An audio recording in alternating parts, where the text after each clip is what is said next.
Hello dear students, today we are going to do poetic devices in the trees, and this is the first part in the series.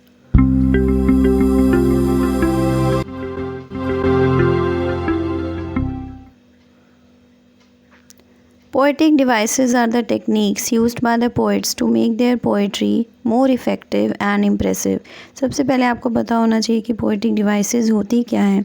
ये एक तरह की techniques होती हैं, methods होते हैं जिससे कि पोएट्स अपनी पोएट्री को और इफ़ेक्टिव और इम्प्रेसिव बनाते हैं। ठीक है, तो इफ़ेक्टिव एंड इम्प्रेसिव का मीनिंग क्या हुआ कि उसका इफ़ेक्ट जो है रीडर के ऊपर ज़्यादा पड़ता है। ओके, और इम्प्रेसिव जो है इससे और ज़्यादा सुंदर लगती है उनकी पोएट्री। ओके, उसका इम्प्रेशन भी अच्छा जाता है। तो इसके अभी हम एग्ज़ाम्पल पढ़ते हैं। एग्ज़ाम्पल क्या है इसके? Simile, metaphor, personification, imagery etcetera.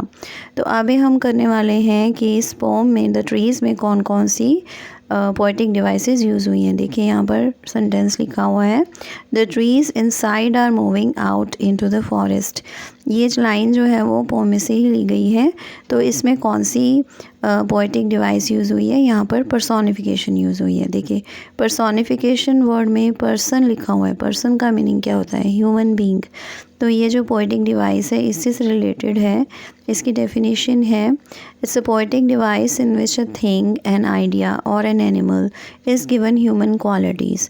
जब भी किसी नॉन लिविंग थिंग या किसी आइडिया या किसी एनिमल को हम ह्यूमन क्वालिटीज़ दे देते हैं तो वो होती है पर्सोनिफिकेशन। यहाँ पर देखिए ट्रीज़ जो है वो कभी मूव नहीं कर सकते, लेकिन यहाँ पर पोएट ने लिखा हुआ है the trees inside are moving out into the forest.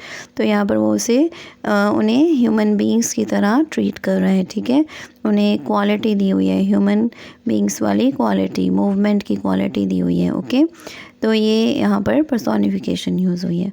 तो अब हम देखते हैं next poetic device, like newly discharged patients. ये लाइन भी पोएम में से ही ली गई है और यहाँ पर सिमिली यूज़ हुई है। सिमिली का मीनिंग क्या होता है अभी मैं आपको बताती हूँ। सिमिली की डेफिनेशन है, a simile is a poetic device that makes a comparison between two things by using the words as and like. okay, ये एक तरह की पोएटिक डिवाइस होती है जिसमें कि कंपैरिजन किया जाता है टू थिंग्स के बीच में और एज एंड लाइक वर्ड्स को उसके लिए यूज़ किया जाता है। तो इस लाइन में ट्रीज़ का कंपैरिजन कर रहा है पोएट न्यूली डिस्चार्ज्ड पेशेंट्स के साथ। तो अब हम देखते हैं next line, its pieces flash now in the crown of the tallest oak. तो यहाँ पर क्या यूज़ हुआ है? मेटाफॉर। ओके, तो मेटाफॉर की डेफिनेशन क्या होती है? It's a poetic device used for making comparison between two similar things, in this as and like are not used. ठीक है, इसमें भी हम कंपैरिजन ही करते हैं लेकिन एज एंड लाइक को यूज़ नहीं करते हैं।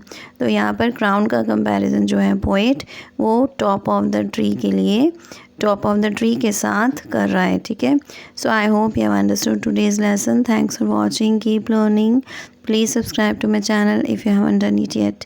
Thank you.